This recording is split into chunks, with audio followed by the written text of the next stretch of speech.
Oi gente, tudo bom? Então, hoje eu resolvi fazer um vídeo sobre casos, contando casos, serial killers não solucionados, e eu pretendo trazer mais vídeos assim, porque é uma coisa que eu gosto de fazer, de falar e de pesquisar sobre. Então, o caso que eu vou contar hoje é sobre o massacre do McDonald's, que é um caso assim, bem chocante. Esse caso aconteceu num restaurante do McDonald's, no bairro San Isidro, em San Diego, na Califórnia, no dia 18 de julho de 1984. O autor do massacre é James Robert Hubbard. Na época do crime ele tinha 41 anos. Então, gente, eu vou contar um pouquinho da história do James, da sua personalidade, como era a vida dele. A vida de James sempre foi difícil.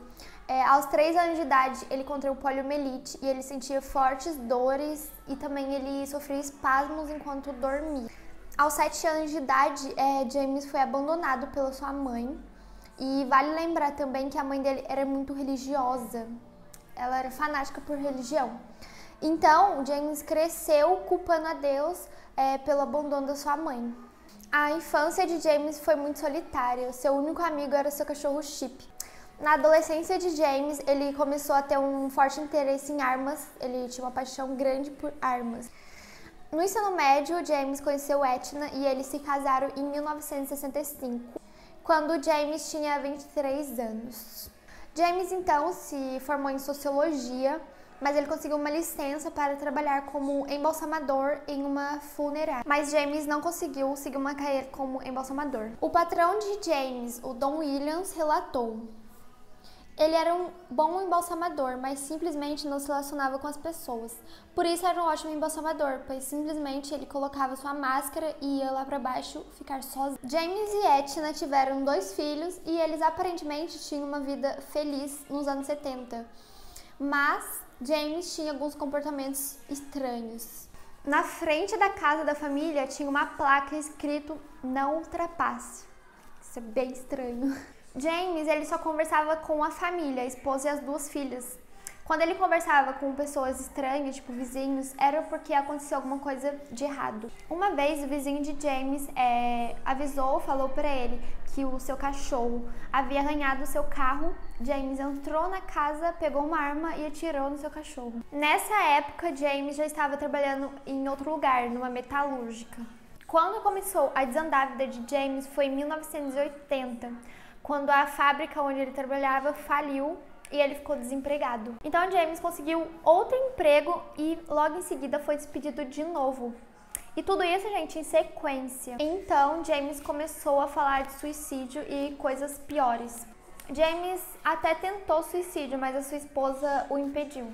Um ex-colega de trabalho do James, o Terry Kelly, ele relatou: ele dizia que não tinha nenhuma razão para viver, que não tinha emprego nem nada.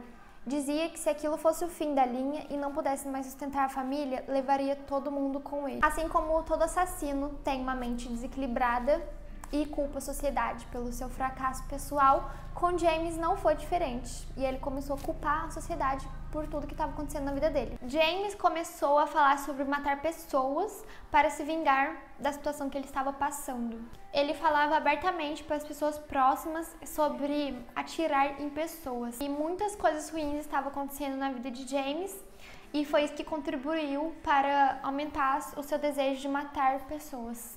Um dia antes do James cometer o crime, ele foi até uma clínica psiquiátrica, mas ele não foi atendido. Eles disseram que ligaria para James no outro dia, mas essa ligação nunca mais iria ser feita. Segundo a esposa de James, se a clínica tivesse dado algum medicamento para James, o crime talvez não teria sido cometido. Um dia após ter ido à clínica e não ser atendido, James saiu para almoçar com a esposa no McDonald's. James já estava irritado com a vida e ali seria então o fim da linha. James resmungou para sua esposa então. Ele disse: a sociedade teve a sua chance, mas a esposa não deu tanta importância para o que ele disse. O casal então volta para casa. 4 horas depois, James se arruma e sai. Sua esposa pergunta então onde ele vai. Ele fala que vai caçar pessoas. Mas, mais uma vez, sua esposa não deu tanta importância, achou que era uma piada. James dirigiu até um supermercado e depois até um correio para decidir onde seria o seu alvo, mas ele achou então melhor o McDonald's. Então, a partir de agora eu vou contar como aconteceu o crime, a hora do crime exata. Por volta das 3 horas e 40 minutos, na tarde de 18 de julho de 1984, James então entra no estabelecimento com uma bolsa. Dentro da bolsa havia uma metralhadora Uzi semiautomática 9mm e um rifle Winchester calibre 12 e também uma pistola Browning HP. Ao entrar então no estabelecimento, James grita para todos deitarem no chão. Então, ao todos deitarem no chão, James começa o terrível massacre. Ele começa a atirar nas pessoas perto da porta, mirando uma por uma. Havia uma família ali, um pai, a mãe e 2 filhos pequenos, e o homem implorou para James não atirar nos seus filhos, e James simplesmente falou para ele calar a boca, e James atirou 14 vezes neles. Tinha também uma jovem mãe de 18 anos com seu bebê de 8 meses. Eles levaram 48 tiros. As pessoas que começaram a correr, James atirava nas costas e, para ter certeza que havia matado todas, ele voltava e atirava mais um pouco.